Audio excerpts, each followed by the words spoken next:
Our author this evening needs no introduction. However, if I must describe him, 3 words would suffice: baritone and good looks. He is an acclaimed star, not just in India, but internationally as well. I am certain our audience are all ears and eyes, if I must add. We are very excited to have you with us this evening. And indeed, we have a zillion questions for you. We wish for you to take us through your life's journey and unfold the story behind your mesmerizing memoir, Stories I Must Tell, The Emotional Life of an Actor. Welcome, Kabir, to the Catholic Club book event. Thank you so much. Delighted to be here. I'm really happy to be speaking to the Catholic Club because I know you're all book lovers. I know you all care about books. You keep them, you treasure them, you discuss them. So, delighted to be here. I would now like my dear friend Shanti to introduce the author. Thank you.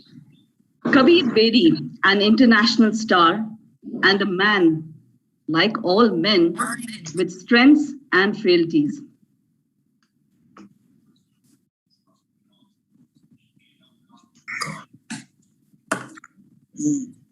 Muted. Sorry, guys. That was I was on mute, so I'll start all over again. Yeah. So Kabir Bedi, an international star and a man like all men with strengths and frailties. As Kabir bears his soul, the stories come tumbling out. That first magical encounter with the Beatles as a student in Delhi, the sudden move to Bombay, away from home, friends, and college. His exciting years in advertising, his extremely successful career abroad, and his many painful setbacks. His relationships that changed the course of his life, of the scars they left, and the trauma of 3 divorces, and how he finally found fulfillment, and why his beliefs have changed. These are stories set in Hollywood and Europe, the joys of blazing new trails abroad and the dangers of them. He also tells the fascinating love story of his Indian father, a philosopher in Europe, and his British-born mother, the world's highest-ranked Buddhist nun, and most poignant of all, the battle to save his schizophrenic son. Stories I Must Tell is the unusually candid and compelling memoir of a man who holds nothing back in love or in storytelling. It is the story of a middle-class boy from Delhi whose career now spans the globe. Equally, it is the tale of how he survived the roller coaster journey of the making, unmaking, and remaking of him as a person. So welcome, Kabir. Thank you. Thank you. Thank you for that lovely introduction and setting the stage for this discussion. Thank you for that. Now we move on to Naomi.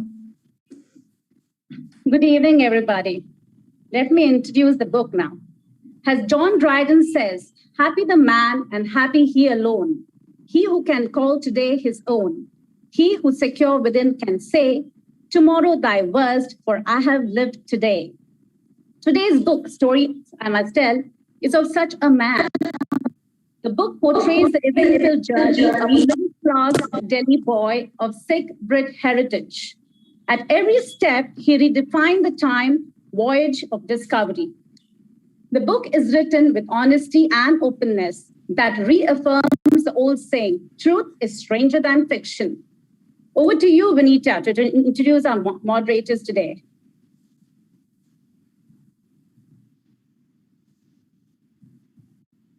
Thank you. Thank you, Naomi. Well, we're having 3 moderators today, and I start by introducing Reena. Don't let her demure appearance deceive you. She is a bookworm, well organized with great PR skills, thanks to which we have an event like this today. Reena Pereira is a human resources and communication professional. She has held seminars, leadership positions in multinationals like Wipro and Standard Chartered Bank, and played an active role in diversity and inclusion. She's the former PTA secretary of St. Joseph's Boys High School, Bangalore, and currently contributes to the Women's Commission under the Archdiocese of Bangalore with key issues that uplift the girl child and empower women. Being a member of Catholic Club, Reena has been an active contributor to literature, the Eyebrows Group, and the recently held Literature Festival. The next person I introduce is Shanti. Shanti, a powerhouse of ideas and creativity, a fabulous orator. Shanti can anchor any event, pique your interest, and get you to the edge of your seat, wanting to hear more. Shanti's career and personal journey have taken her from bustling Mumbai to Kuwait and then to Bangalore. She's currently Director Asia Pacific for Pixologic Media, a Burbank-based post-production media company dealing with subtitling and dubbing of Hollywood movies and serials. On a personal front, she has a mini legal department at home with husband, son, and daughter as lawyers. Her escape from all the legal talk is to lunch with the fun Eyebrows ladies and indulge in all the other activities of the Catholic class. Sameera, diligent and resourceful. Get to know her and you wonder if she has more than 24 hours a day. Well, she doesn't. She's fueled by passion and unwaveringly determined to make things possible. Sameera Fernandes is the director of EcoSoul Global and is a professional strategy, marketing, and communication professional with over 2 decades of international experience with companies such as Sun Microsystems, Nokia, Jet Airways, Al Ghurair, and St. Francis College. She's a certified change management practitioner UK and also recipient of the Nirbhaya Award. Recently, she was elected in the managing committee of the Bangalore Chamber of Industries and Commerce. She herself is the author of 2 books released by the Deputy Chief Minister earlier this year. Presently, she is the member in charge of the Faith, Ladies and Eyebrows Book Club of Catholic Club. Over to you, Reena. Thank you, Vinita. I think that was a great set of introduction, and to all those who spoke earlier as well, Shanti, Naomi, everyone. I'm sorry, I'm being muted by the host, so I'd just like to continue. Thank you. So first of all, Kabir Bedi, congratulations on this book being a bestseller and deservingly so. I did bring it on release, and very understandably, the chase that ensued got in touch with Parveen ever since. And I absolutely know what you mean by her thanking her for her support, because I did see it. So please convey that to her as well. Certainly. She was an indispensable part in the creation of this book. I would not have been able to do it without her.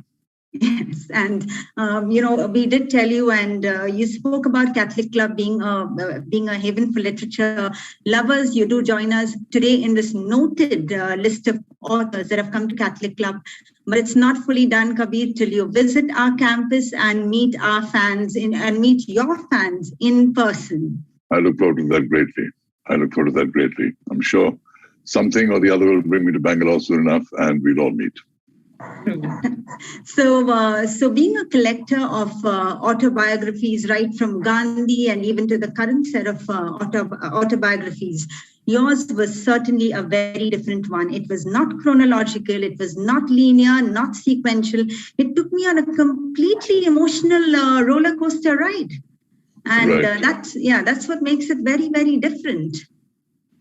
That was, in a sense, the intention, because as you can see from the subtitle of my book, The Emotional Life of an Actor, I decided to look at things through an emotional prism rather than just, I went here, I met this person, I did that, this happened, that followed, and then this drama took place. It wasn't that sort of thing at all. It's seen through the prism of the emotional journey of a person. And that's why I think it becomes so interesting to read, because you really, one of the questions that great filmmakers always ask is, why should the audience be interested in your protagonist? And if you put a star in the role, people are interested because you put the star. But what if in the same role you did not put somebody who was a star? Yeah. So if the audience feels for you, then they're with you. And if I tell it in emotional terms, they will feel my feelings and naturally feel for me. So that was, in a sense, the decision I made to tell it in those terms, so you can be part of my journey, be in the scenes that I describe, sense what I went through, feel the joy, the agony, the ecstasy of it all. And that was the purpose and the reason why I wrote the book in this particular way. So yes, thanks for that start. And let's just start with the way we know you best and then continue. So as an actor, the first Indian actor to break across continents, it's not like some YouTube video went viral. It was a lot of effort in those days, and it could not be better put in your book. Kabir, starting with India and then becoming a star in Italy and all that frenzy with Sandokan. But coming back to Hollywood and nobody even recognizing you and starting all over again. Tell our audiences about it. No, it was an incredibly surreal situation because here I was already known in India. I was a rising star in India. And then events happened, which I described in my book. I won't get into that here. That took me to Italy and put me in an Italian series that became the most successful series ever, broke every television record, made me an instant star all over Europe. And then, again, for reasons I talk about in my book, I go to Hollywood. And Hollywood doesn't know what happened in Europe. They don't care. It's a very insular town. They don't even care about any other town in America. Maybe New York a little, but they're a completely insular society. So you have to literally start from the ground up in Hollywood, going to auditions, competing against other actors, and in a situation where Hollywood wasn't writing roles for South Asian actors. That was the harder part. So I had to diversify. I had to say, okay, think of me. I told my agent, I will do any role that plays the foreigner, because Americans to Hollywood in those days, every foreigner was a foreigner. Therefore, I said, okay. So I became Prince Omar, Moroccan prince, the bold and beautiful. I became a foreign person with Michael Caine in Shanti. It was only in the Bond film that I actually was cast correctly as a Punjabi, as an Indian. And being the first Indian in a Bond film was also a special thrill. But it wasn't easy breaking through in Hollywood because they didn't care what happened abroad. I talked about it. I got PR agents, etc. Didn't even get me a mention, an odd mention in the press, some Bachelor of the Month in Cosmo magazine, a few other little things. Nobody cared. So it was a huge battle in Hollywood. But it also gave me a lot of good things in return. Experiences, yeah. So let's, the best part of your book, and nobody would get that without buying your book, is your experience as a little boy, told through the eyes of your parents in chapter 4, which is Revolution to Religion. I could read it again and again. I've narrated it to my kids, bits and pieces. But your parents fought the struggle for independence, even your mother being a Britisher, one of the first marriages, the way you've documented the proposal, the use of letters. And what is so special, Kabir, is that you have documented your struggle and their struggle through your eyes. And after you, I don't think we will ever have another person. We are born in free India. And I don't think we'll ever have that experience again. So take us through it, in short. I was very blessed to have such remarkable parents, and they would be remarkable people even if they were not my parents, because they just were such idealists who met and married in Oxford, came back to India, didn't take the best jobs, chose to fight for India's freedom. And how my mother becomes a Gandhian Satyagrahi, my father a fiery communist. And the things they sacrificed. They even lost a child. My elder brother, who was right elder to me, died in a diarrhea epidemic, and they always blamed themselves for not being able to give enough time to him, which probably was unfair because a lot of children died in that epidemic. But they lost a child. They lived in huts, literally huts, kacha huts. The name was the hut. The name of the all house. the huts, and these huts were a symbol of their lack of money, but also solidarity with India's poor. And it was the kind of adda where all these lefties and communists would gather and be watched by the police and harassed by the police. And a lot of these people became very famous politicians later. Gyani Zail Singh became president, Indur Kumar Gujral became Prime Minister of India, Sheikh Abdullah became the ruler of Kashmir, Veer Chalandri became the poet laureate of Pakistan. So a lot of people gathered in those things and shared that struggle. And I think I wasn't there for a lot of it, but certainly it was all part of family folklore, how my mother led that incredible demonstration of Satyagraha demonstration in our hometown, Dera Baba Nanak, how what it took for her to adjust to, in the beginning, living in a joint family in India, and then bringing up a family with very little means. So I was able to narrate that because also I had the advantage of 3 books written on my mother, which filled in a few details that I didn't know, as well as a lot of detail on the years in Kashmir when my mother was helping the Kashmir refugees before she started helping the Tibetan refugees. So all those things, I benefited from the fact of other books being there. But so much was there in our family records anyway. I was the source of most of the material that... But it takes something to put it all together, and not just to put it all together. Saw through the book that you were a special, you were a parent. You never left the parenting part of you with your children or even your grandchildren with your shoots or anything else. So, I read through the entire parenting bit through it. But what really struck and what was sad was the Saving My Son chapter. Yeah. A son who's a geek who possibly thought of even artificial intelligence at that point of time, being diagnosed with schizophrenia. And that was not even something to reckon with in those times. How was it, Kabir, as a caregiver, and how different is it now? Can I ask people to switch off their microphones because there's a sort of feedback coming? I mean, other than Reena, people should be switching off their microphones because a lot of feedback is coming. Thank you. So it was unbelievably tragic for any father to be faced with a situation like that. And for me to have a son who I absolutely adored and was brilliant, qualified to join Carnegie Mellon, which is the mecca of infotech on the edge of the information age, and graduated from there and then be struck down by this. It was a terrible thing because, mental illness has lots of things attached to it. Somebody's just written a very beautiful book published by Westland on the problems of people committing suicide, the shame, the stigma, the secrecy, etc. And my struggle in this story was the struggle of how a father is trying to prevent his son from committing suicide. And that is one of the hardest journeys because the son that you know and love has changed in some fundamental way. And yet you still love him because he's your son, because he still feels, he still thinks, but he has these times of complete irrationality. And I want to say one thing. Today, the treatments and management of schizophrenia is much better. So I don't want people to lose hope by reading my story of the battles that I had to save my son. It's much better today. But in those days, it was a very difficult thing for me to go through.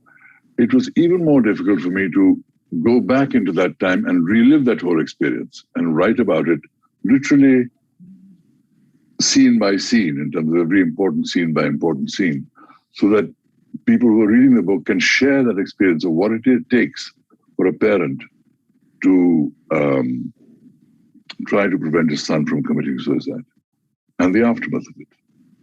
And I liked how you summed it up with a beautiful quote that I would like the people who tuned in to hear. The dead will never forgive those who forget to live. Yeah. And let's appreciate the gift of being alive. So that summed it up very beautifully. And possibly before I pass it on to the next moderator, my final question to you would be the final one, from ruin to resurrection. How human, how frail, and I think we all go through this, from a lot to nothing, and that's the pleasures that stardom brings. So could you take us through that part? Really came through the financial bankruptcy, ended up with the knighting and the Cavalier. That was the great resurrection. See, my story is about being human, about the wonder, the joy, the ecstasy, the heartbreak, the tragedies, all the things that happens and makes us human. if it was just a catalogue of achievements that I did this and I won this award and I went to this famous person did this fabulous film, your eyes glaze over after a time. I'm a storyteller. I like to tell stories. Every chapter of mine is told as a story. And in fact, you can read my book in any order except for the last chapter. But since you're talking about the last chapter, it was a chapter where, after the incredible success I had, and the incredible series I did in America, there came a time when certain financial investments I made went terribly wrong, and I filed for bankruptcy.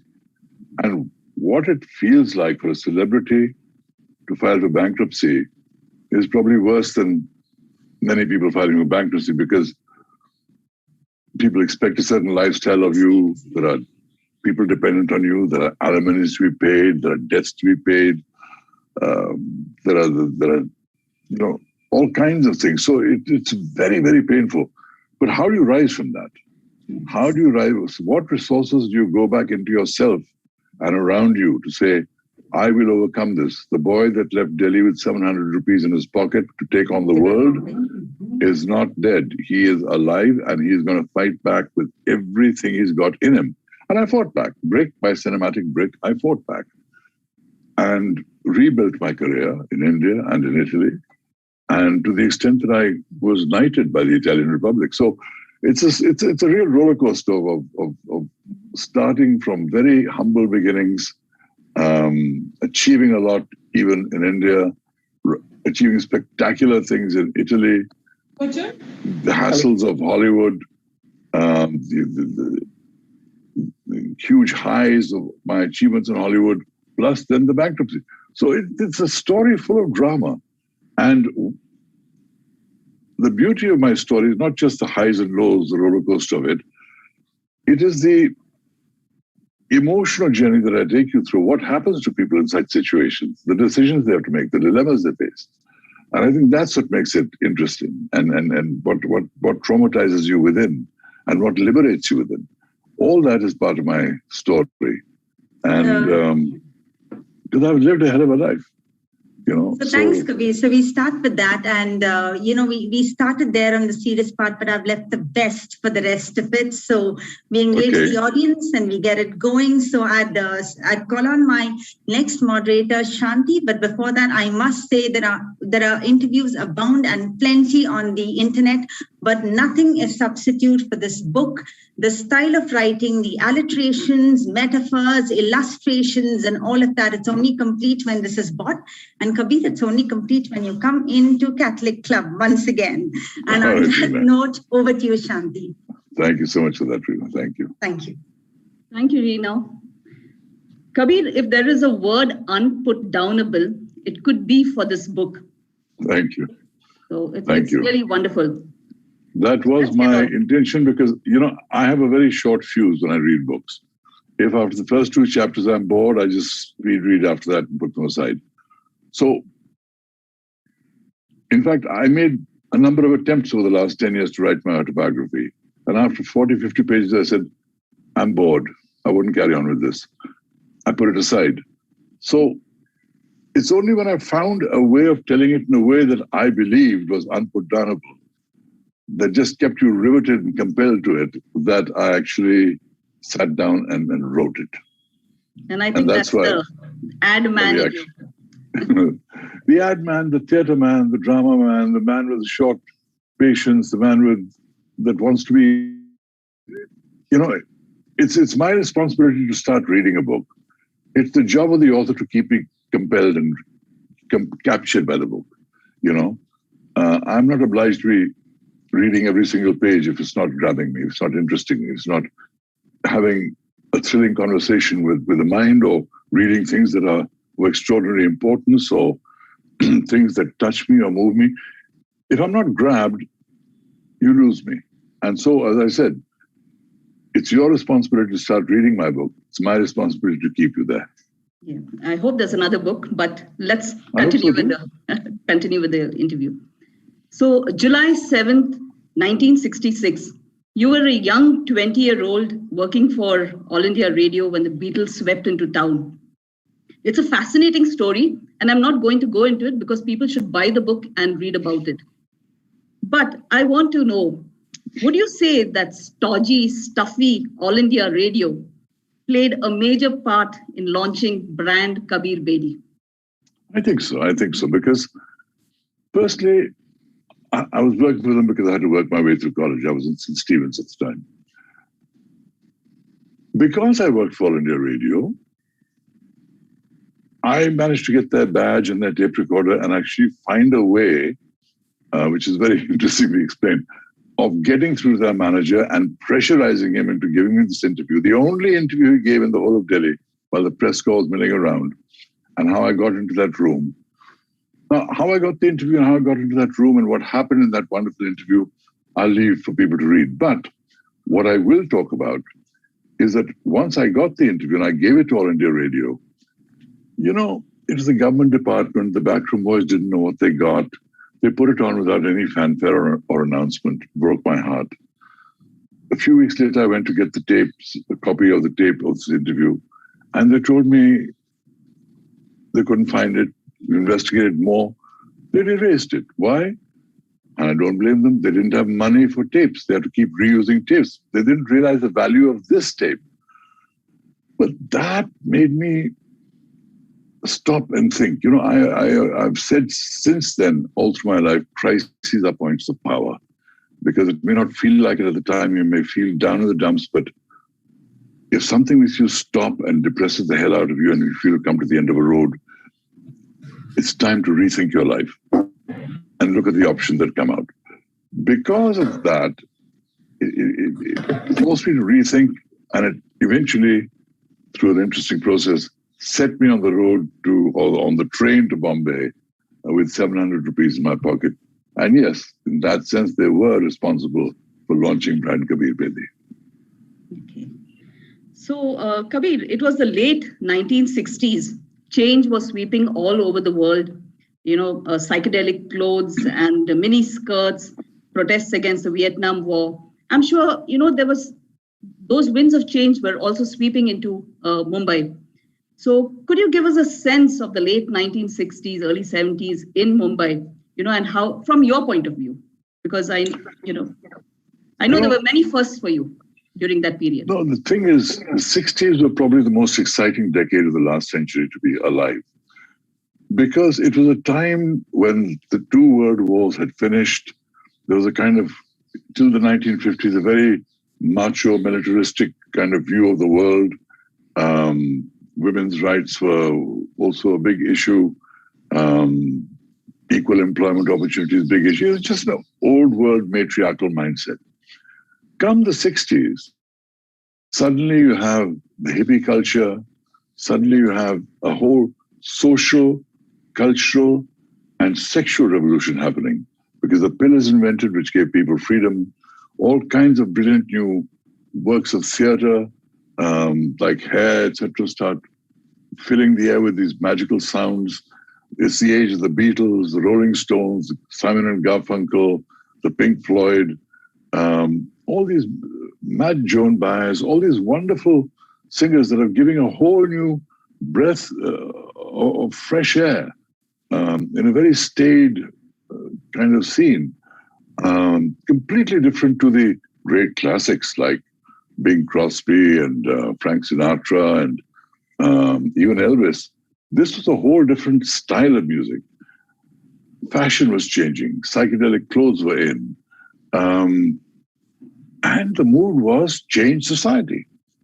And this change affected us even in Bombay. We wanted to be the forerunners of that change in Bombay. And we were the original bohemians of Bollywood. And the Juhu gang that we were part of, which we called ourselves, was quite famous for its freewheeling attitude and freewheeling lifestyle. That's all part of my life, part of my journey. Yes. And I noticed you called it Bombay and not Mumbai. So you belong to the old school. Well, that's the city that I came to. It's called Mumbai today, with due respect, of course. But the city I came to was Bombay. And I do love the word Bombay. So, Kabir, you have lived a fearless life, you know, all guns blazing, and you have taken calculated risks.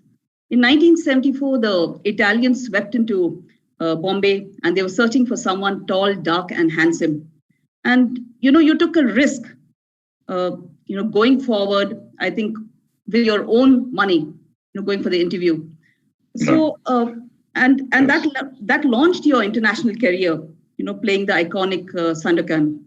So is there any advice to all the people here, getting out of those mental boxes and taking risks? Let me just say one thing. Fortune favors the brave. You can win a battle, but you got to be in it to win it. So, when I left Delhi, I was leaving the certainty of at least some kind of guaranteed income with All India Radio and television and other income that I was getting on the side by a little writing and tourist guiding. But I took the chance that this world is not for me. It has to be something else. So I took the chance and I went. Then fortune favored me. I managed to get a great introduction, get into advertising, had a wonderful career in advertising. For 5 years, I was the film chief of Lintas and of Ogilvy and Mather, two big multinationals. Then again, I took a risk. Leaving the security of this wonderful advertising job that I was doing so well at, I joined the film industry. All my contemporaries in advertising, from Alec Padamsee to Alec Padamsee and just know my bosses, they all rose to the heads of agencies. At Ogilvy, Ranjan Kapoor, who was my colleague, became the head of the agency. Lots of great. Frank Samoy's opened his own agency. I left that security and took the risk of joining Bollywood because somewhere it was taking me in the direction that I wanted. And it came through theatre, etc., which is also part of some very interesting happenings that happened along the way. But coming to the Italians, I'd come to a point in Bollywood where I realized that I faced a dilemma. That if I wanted to be a hero, a star in Bollywood, I would have to do song and dance numbers. And I didn't like doing song and dance numbers. I fancied myself as a more serious actor. So I knew that if I wanted a serious career as an actor, I would have to look abroad. So when the Italians came into town and offered to audition me at my own cost, fly to Rome, again, I took the risk. I said, take it. It could open other doors. I took that risk and I paid for myself. I didn't stand on, initially, of course, I'm an established actor, how dare they? I didn't go with that. Keep your eye on the ball, recognize opportunity, go where the tide takes you. And that's where I went. And that led to unbelievable stardom. The kind of stardom that, perhaps I've seen it in India. The closest thing would be the Rajesh Khanna phenomenon when it happened. I don't know who's old enough to remember that, but it was like the Beatles. In Italy, whenever I went out, the streets were jammed with fans. Whenever my program was showing, the streets were empty. Wow. Every television station, newspaper, magazine, radio station. And I'd gone there with Parveen, and that was part of the drama of that story. It was an extraordinary experience to be going through. And it all came because I took the risks. As I said, fortune favors the brave. So if you don't take the risk, you won't win the battle because you're not in it. So that's a good lesson for our viewers. Sure. They say the way to a man's heart is through his stomach, but your first love, it was through your bladder. Okay. So, but I won't go into that. Let our readers read the book and find out. I don't mind sharing that. I met my first wife because I was dying to pee and I entered an office to get the key of the loo and she was sitting there with this executive and that's how I met her. That's not something I want to conceal. That's a fun factoid. Yeah, okay. And I hear that you make a great breakfast. I do. You love your fried eggs. You love your buttered toast with marmalade. I do. If you have 2 cups of tea, who would you want to share it with? Either any person, past or present. Well, I'd like to share it with the woman I love. In this case, my wife. Very good. But who would I like to share it with? If it wasn't any person in a historical sense, well, presently I'd love to have a cup of tea with Barack Obama because I greatly admire what he did coming up from the South, the wrong side of Chicago, and becoming president of the United States as a black candidate was an extraordinary achievement for our times. And I really admire Barack Obama. So if I could share a cup of tea with anyone today, I'd say Barack Obama. Oh, yeah, good choice. So in 1977, you moved to Hollywood. You became an international star. You starred in many wonderful movies. Can you tell us any role which was close to your heart? Just one, and then we will move on. Well, I mean, I think the role of Sandokan, which is what made me a star in Europe, has to be closest to my heart because it affected so many people. Overnight, I was a European star. And this is like a foreign actor coming to India, doing a television series that becomes the rage, and doesn't know who Salman Khan is, who Amir Khan is, who Hrithik Roshan is, who Akshay Kumar is. I didn't know the industry. I didn't know the who's who of Italy, and I'm a star in the country. It was surreal. But that role has to be the closest to my heart because it changed my life in the most remarkable way. The other role I certainly remember with great affection is the role of Shah Jahan, which I played both on the screen and on the stage. On the screen in India in Akbar Khan's film, and on the stage in Canada in a play written by Canada's award-winning playwright John Murrell for the Lunato Theatre Festival in Toronto. Two roles very close to my heart. But a lot of other fun roles along the way. So lastly, I want to know the name of your grandson, Omar. Has that anything got to do with the legendary Omar Sharif or Prince Omar of Morocco of Bold and Beautiful fame? Which one? I wish I could say that. It's possible that Pooja had that in mind as well. But I think Omar is a name she was very fond of for a long time. So she gave him that name because she liked the name. Not because I played Prince Omar or because I've done 3 films with Omar Sharif. Although, who knows, that could have been a factor. It could have been, okay. I mean, you've spent a good amount of time in Italy. Do you have a nice sentence for our viewers in Italian? Of course. Italia è un paese molto bella.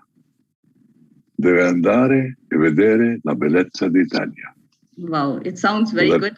That means Italy is a beautiful country. You must go and see the beauty of Italy. Wow, okay. On that beautiful note, Kabir, I hand you over to Sameera, who will take this forward. Thank you so much. Okay, thank you. Kabir, it's my pleasure. Thank you. Back to me now. And before we start, we're absolutely delighted to have you with us at Catholic Club. I've read the book online, and I should say it's really been amazing because you have really expressed, almost everything about your life to some extent. But my question to you is, what is the larger story of your life, Kabir? And do you really feel that you have done justice in your book? That's a very good question.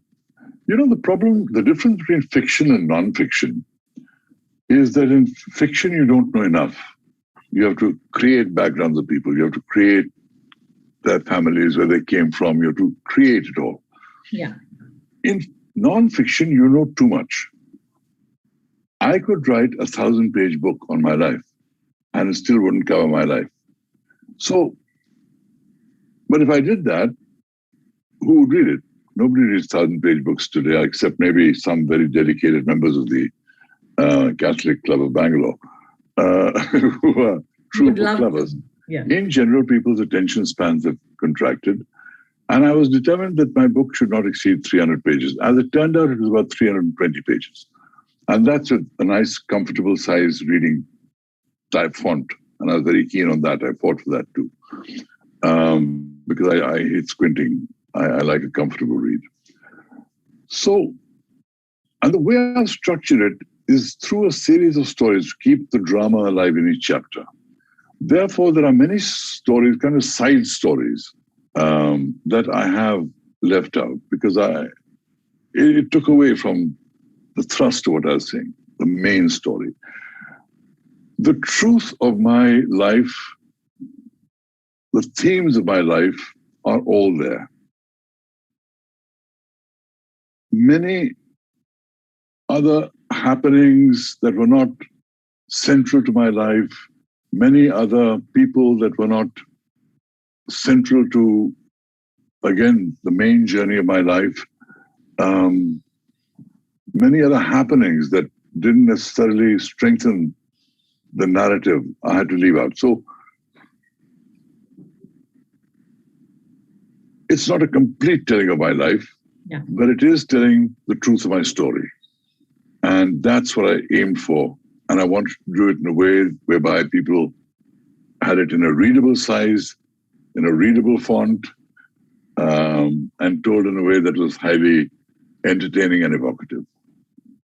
Beautiful. And Kabir, it always amazes me because you're a mega star. People know you not just in India, but around the world. And I happen to see a few videos of yours. And don't get me wrong, but I've seen women actually screaming and saying, "Will you marry me?" And, so you are such a sensation, Kabir. But I just want to also understand from you, what are some of the pressures of stardom that maybe we as lay people are not aware of? Couple of pressures. Firstly, you are continuously under the media gaze and the gaze of people. You do lose a certain amount of privacy. You can't just walk out and stroll on the beach and enjoy the sunset. Even these days, people coming and asking for selfies and all that. So you lose some of that. But what happens with stardom is that suddenly everybody's interested in you. So the demands on your time become extremely fierce from every angle. If you're a big star, forget about being a big star, if you're a star, liked and known, you could be a middle-range star. Every television station, every radio station, every magazine, everybody is wanting content. Today, the digital world, there's tons of stuff on the digital world that they have to fill channels full. They all want content. And who are the easiest people to get for content? Stars, because everybody knows them, people are interested in their lives, and the pressure of that becomes enormous. And if you have an international career like I do, then that demand comes from various countries. I'm not a superstar in India. I'm known, I'm respected, I've had a body of work, and still I get a lot of pressure in terms of demands for my time in India. Same thing in Italy. Less so in America now. But then there's all the expatriate groups that want you. Then there's all the functions that want you. Then there's all the voiceover thing people that want you. Then there's commercial endorsements that want you. So you lose a lot of free time. Yeah. But on the balance, the benefits of stardom are so great, and that's what you work for, that you can't complain about those things. They just come with the territory and you accept it and you say, yes, there are downsides, but the upside is so much more that I thank and celebrate the downside for putting me in this position. Well explained, and thank you for giving us, an insight into what actually goes on in your world. Because, I think we as readers and viewers always look at the glamorous side of life. So thank you for sharing those insights and giving us reality. Before moving on to a fireside chat or, the fireside rapid fire round, one last question. That man behind you, the photo, I guess that's you at the end of the day, looks really handsome. When was it taken, Kabir? The cover of your book. When was it taken? How old were you then? And can you just, express I was just, it was, I was 31 when it was taken. And I I'd just finished Sandokan, and I'd moved to London. I was living in this beautiful home in London. And there was a great photographer called Terry O'Neill, who was the Annie Leibovitz of his age. Like today, Annie Leibovitz photographs all the big stars, all the big names of Vanity Fair and everybody else. That was Terry O'Neill in those days. And I got him to photograph me. And he took this picture. And it's really been very special to me ever since. It is. And I've always kept it in my records. And when it was time to do the book, my wife said, I was thinking of a more contemporary picture, you know. She said, no, that's the best picture ever taken of you. Put it on the cover. So I have to thank her for suggesting it. And I have to thank my editor and publisher, Karnataka, for agreeing to put it on the cover. So that's a very special picture. And it's a very special time in my life, just after the success of Sandokan, when I was, you know, I had money, I had fame, I had choices, and just before I left for Hollywood. So a very special moment in my life. That's an amazing photo, I must add. So excellent Thank choice. you. It really is very attractive, and it gets us to grab our copy. I hope so. It will. We're just quickly moving on to the fireside. It's a rapid fire round. So these Wait are a like minute. Hold on 1 second. There's a big difference between fireside chat, which means sitting back and relaxing and having a fireside chat, and rapid fire, which means you've got to be on your toes, quick and clever. That's the catch. Okay. So when you're with us at Catholic Club, we're not going to let you go so easily. All right, go for it. So Kabir, before we start, tell us what has been your most enjoyable movie till date? It has to be Sandokan. It has to be Sandokan because it did so much for me, and I enjoyed doing it so much. I was so well prepared for it physically. I trained for it. I was almost in a meditative state when I did that. And I mean that even in my action scenes, it was like a meditation for me. I was doing something that was almost in a trance. And that has to be a very profound experience for any actor. And I think the role that I played of Shah Jahan on stage was also magical because it was done with this wonderful production by Sampradaya in Toronto, and all done with sets changing with lasers and everything else. I was on stage almost continuously for 90 minutes with Lisa Ray, who played my daughter. And everything around me changed. Dancers came and went. Historical narratives took place. Soliloquies took place. Drama took place.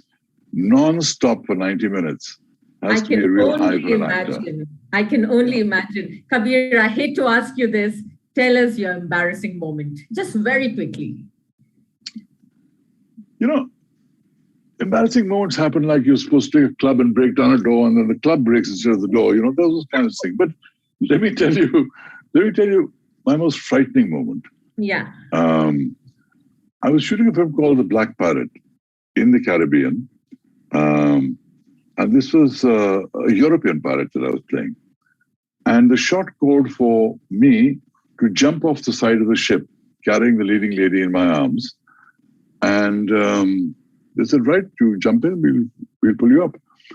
So I jumped in this black pirate uniform with boots coming up to my thighs, off the ship into the sea with the heroine. We went under the water. She started rising. I kept sinking. And I'm wondering what's happening. And my boots are filling with water. Oh, my. And there's no way you can take your boots off underwater. Yeah. And they're long boots, right? How are you going to take them underwater with no air in your lungs? So I knew if I had to live, my arms were like, I had to work my arms like windmills. And I had very strong arms. Like windmills to just break surface somehow, come to the surface, and then it threw me the rope. And then they tell me, the cameraman didn't quite capture the shot. Would you mind doing it again once more? No. Oh my God. So I said, okay, here's the deal. I'll do the shot, but I won't wear the boots because I will not rise to the top if I wear the boots again. So that's what I did. They shot the second time without showing my boots. And I did the shot again. So that's my most frightening moment. That's a nice one. Okay, since we are on short of time, I'm just going to ask you, Tell me, what has been the most romantic place that you have visited till date? What was that moment like? I think Rome has to be the most romantic city because the historical center of Rome is so beautiful. And I was a student of history at St. Stephen's College, so I knew the history of so many of these places, and I learned the history of so many other places in Rome. Everything from the majestic Colosseum to the Pantheon to the wonderful forts they have in Italy, to the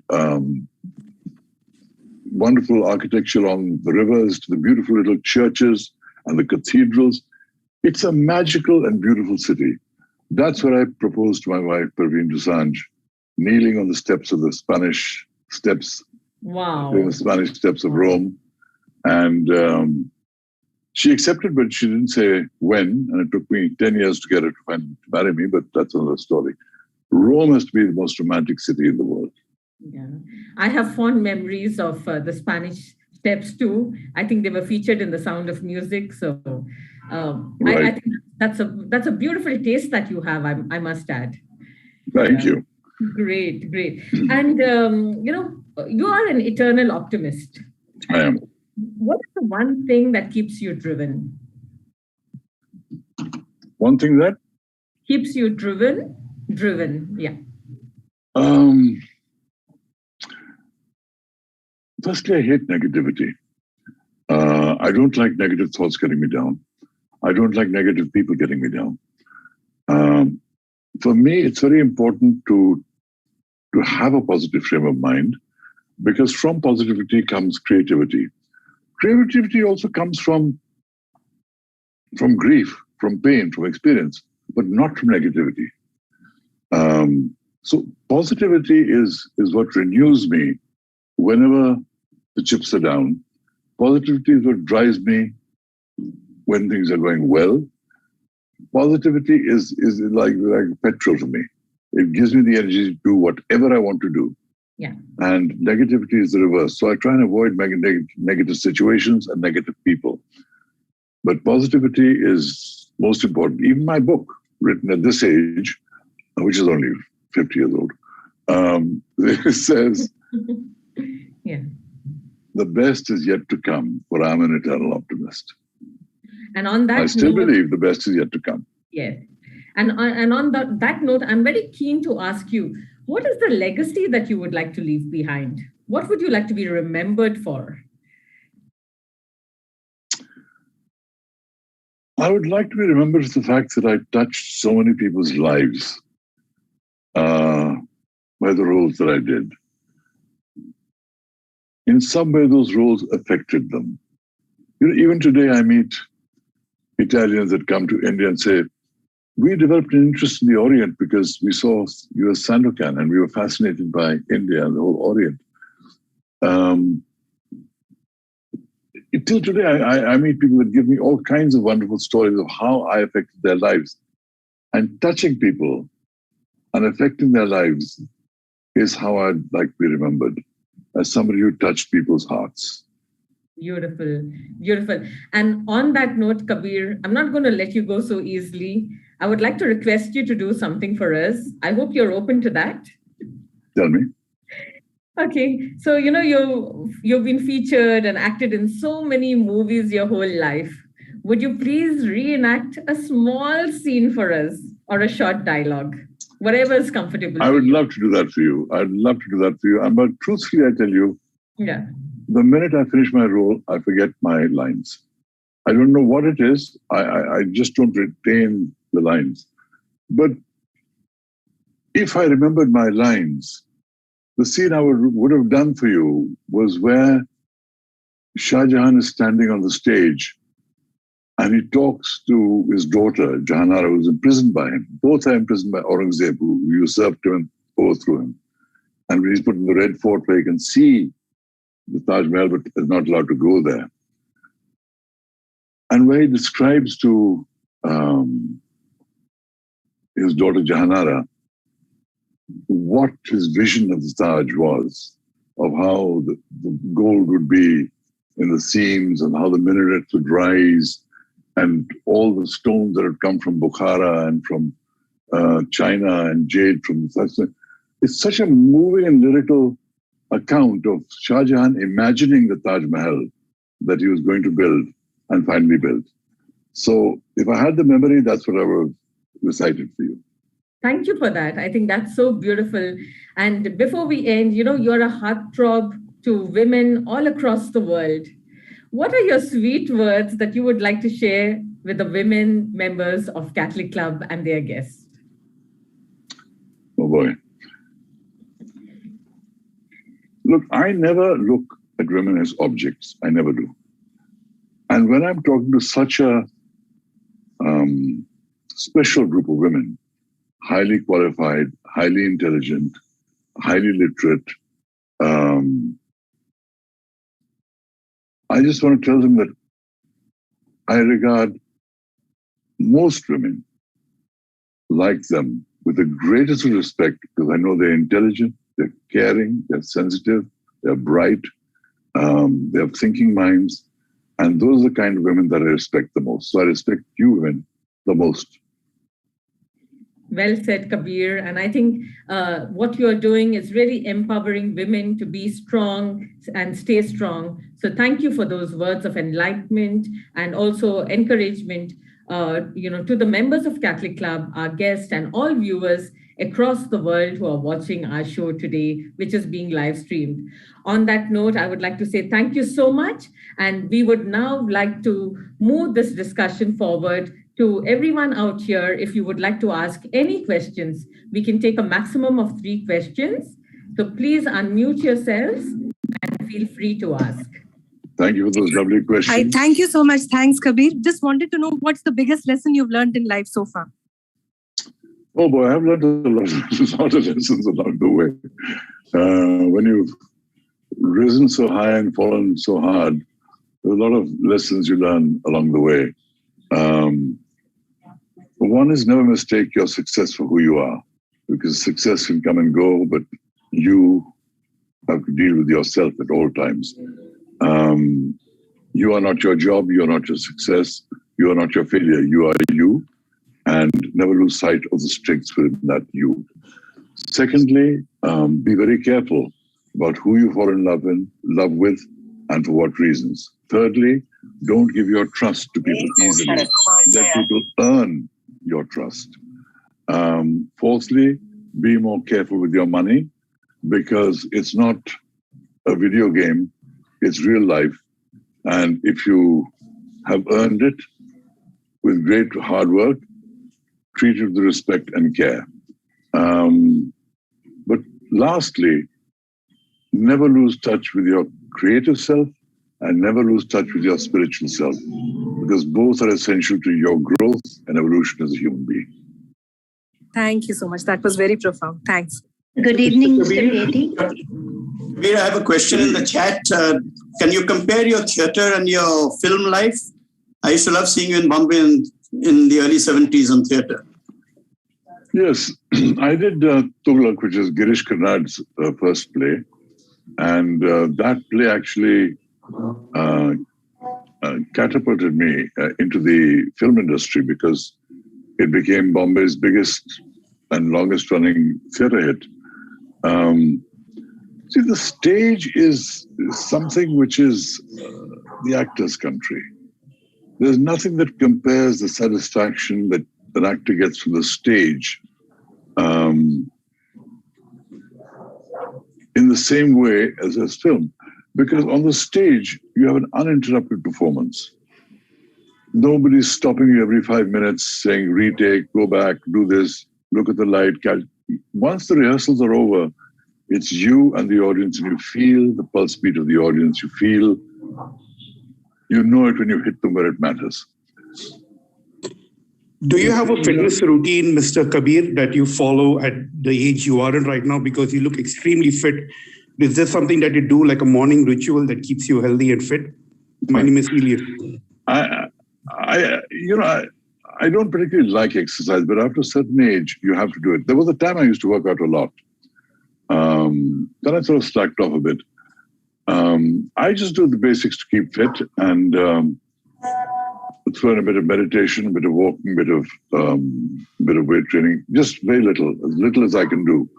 But I do have a mixture of some spices that I eat, which include, and I have the great belief in the curative and regenerative power of turmeric and its essential ingredient, curcumin.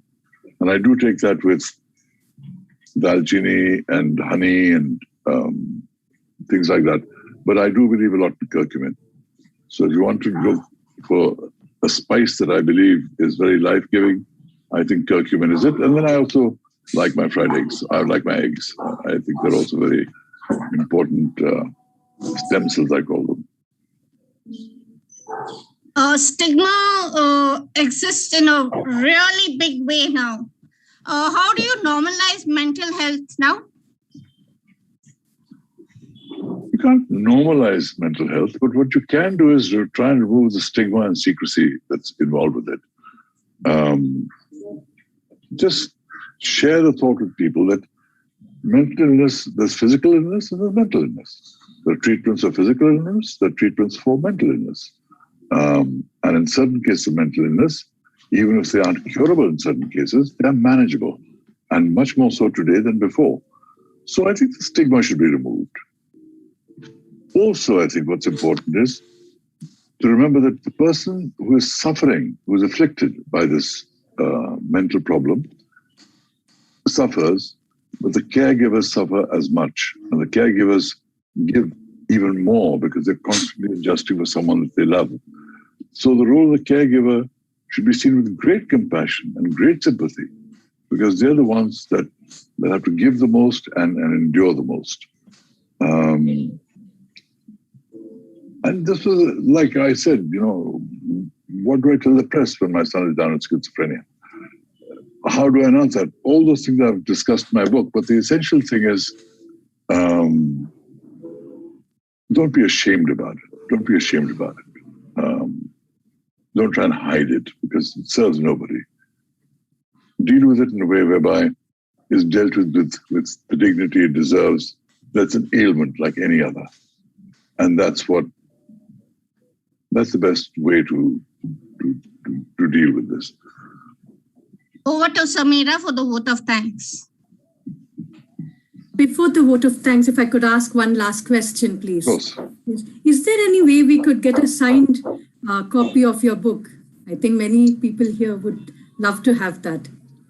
Well, if you can send it to me, in a case, I'll sign it and send it back to you. I'm sure Shweta at Westland will work something out on that. But I'm very happy to sign. Or the next time I come This is back. Reena here once again. I think most of your books already have a pre-printed signature. If I could put my video on, I would show you right now. I'm unable to do so. But to answer you, Carolyn, most of Mr. Kabir Bedi's book already have the signature on it. And you'll have it once again. I'd be happy to personalize it as well, given the occasion. It'll give it a different touch altogether. Yeah. Thank you. On that note, I would also like to add that Westland publishers are also sending us a few books, directly as a symbol of their appreciation to us, and also of a beautiful relationship that we have with our author today, Mr. Kabir Bedi. So look forward to having these books at the Catholic Club Library so that all of you can access them while you order your copies in the meanwhile. Yeah. Sameera, I just like to say, Mr. Bedi, I just wanted to congratulate you, and I've been waiting a long time to get a word in. I just wanted to say that I'm coming from the generation who actually watched Sandokan.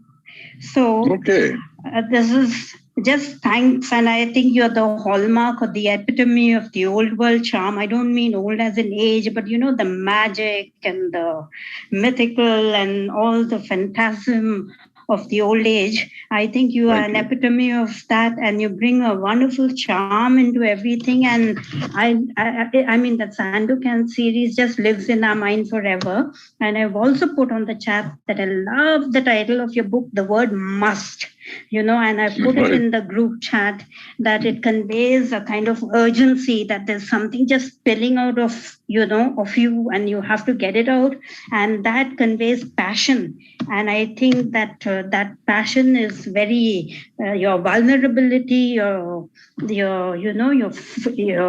fearlessness in speaking out is very enduring. God bless, sir. God bless. Thank you so much. It's so wonderful to hear that you saw Sandokan, because like Doordarshan and the Beatles, when I finally gave Sandokan like All India Radio and the Beatles, when I finally gave Sandokan to Doordarshan for free, again they showed it without any fanfare. So a lot of people didn't catch it. But it was a 6-episode series. By the end, it started getting traction. But they never showed it again. The name Kabir Bedi was synonymous with Sandokan. Thank you. I love the fact that you saw it, and I love the fact that you appreciate the candor with which I've written this book, because I've shared many things that people actually like to keep secret, that they don't want to talk about, whether it's about their love life or about their financial life or about their mental life, whatever it is. I just said, tell the story the way it is, that the chips fall where they may, because I've had a wonderful life, a remarkable life, and I'd like to share it. And I think there's enough people out there that would gain from reading my life in terms of what they can get out of it for their own lives. So thank you for your appreciation. Also, I'd like to quickly say, very well done, Kabir. I was one of the, I suppose from the group, one of the few who saw you in Tughlaq. And that I'm from Bombay, not Mumbai, right. Bombay. And that opening scene, I shall never forget. How they roped you in. Since you mentioned it, let me describe it to the members of the club. Yes, please. This is a scene that, in a sense, was, again, a moment that changed many things for me. So, I'm playing the Emperor Tughlaq.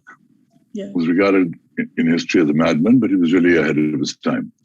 So when the curtains part, this wonderful historical play, what you see is me standing with my back to the audience, arms out like this. Exactly. And from the back, I look completely naked.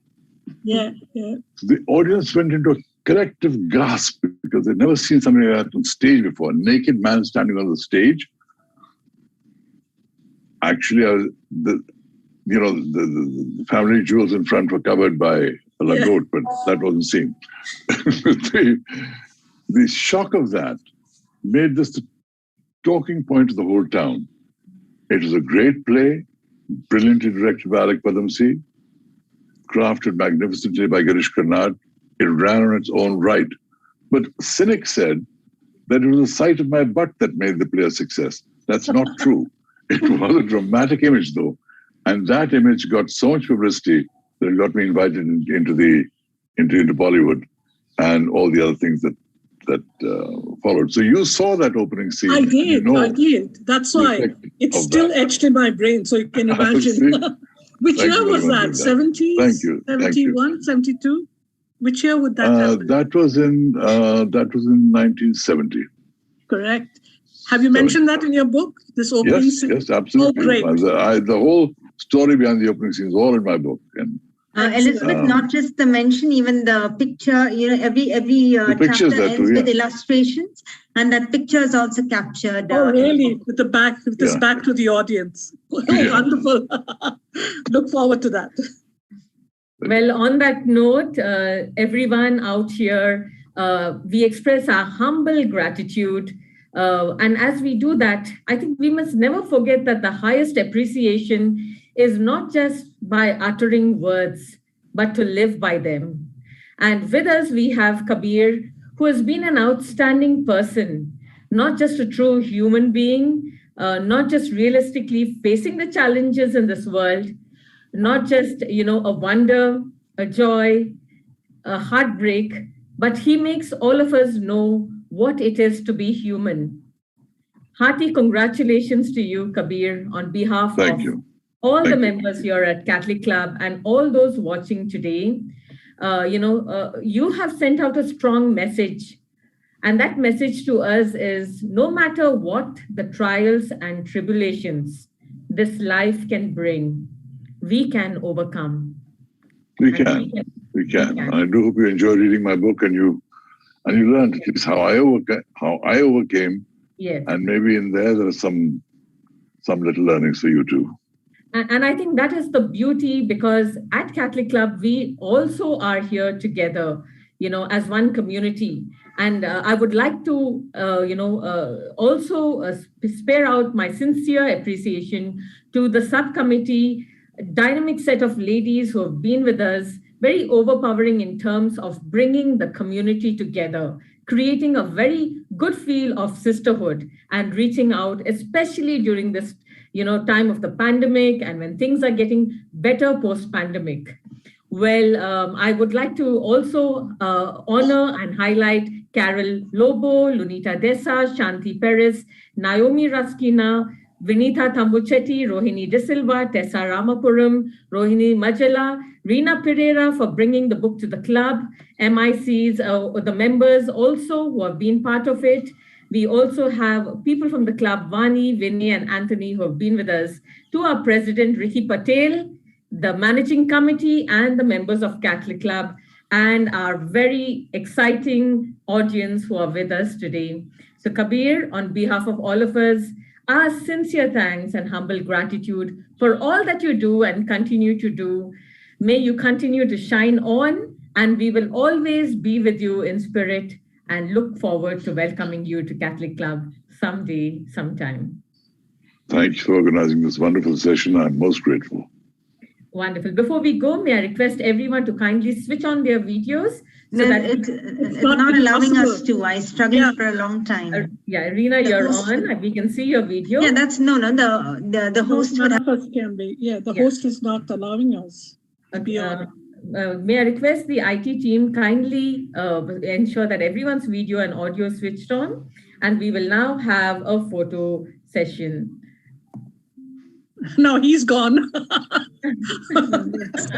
What's happened? We can see it. We can see it. Okay. So I think at the count of 3, 1, 2, and congratulations, Kabir. Thank you. For this beautiful session. And to all of you out here, all of you, thank you for being part of it. Can we all put our heart together so that we send out our love and light to Kabir from all of us here at Bangalore, and so that he only shines more and more. So maybe if we can do this in our videos. God bless. Kabir, God bless, yes. God bless you all, sending love and light from here at Catholic Club all across Bangalore to you. Love and light to all of you too. Kabir, is there any place we can see Sandokan? Is it on YouTube? Yes. There are versions of Sandokan on YouTube. Yes, there are. Okay, I'll look for it because really looking forward. Thank you so much. And it's being remade now with make sure you see it in order. Make sure you see it in order. There's all kinds of versions floating around, but do see it. Okay, I'll have to look for it. Maybe on Netflix, if you could get it out on Netflix somehow, that would be great. That's one of the efforts. Looking at that too. Fabulous. Thank you, Kabir. Thank you so much. Thank you. All the best. Thank you so much. Thank you. Appreciate it. Take care. Thank you. Bye. Thank you. Bye. Bye. Thank you. Bye. God bless. Thank you.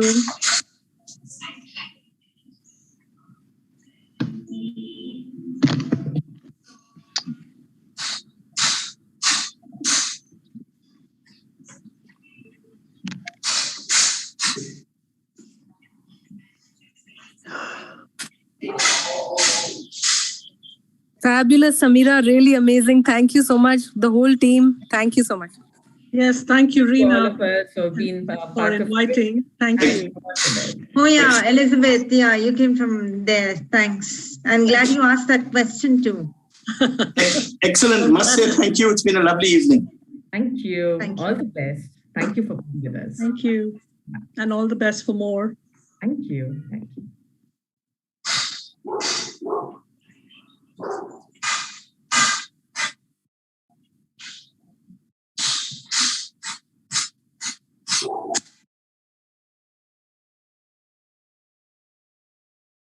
Recording.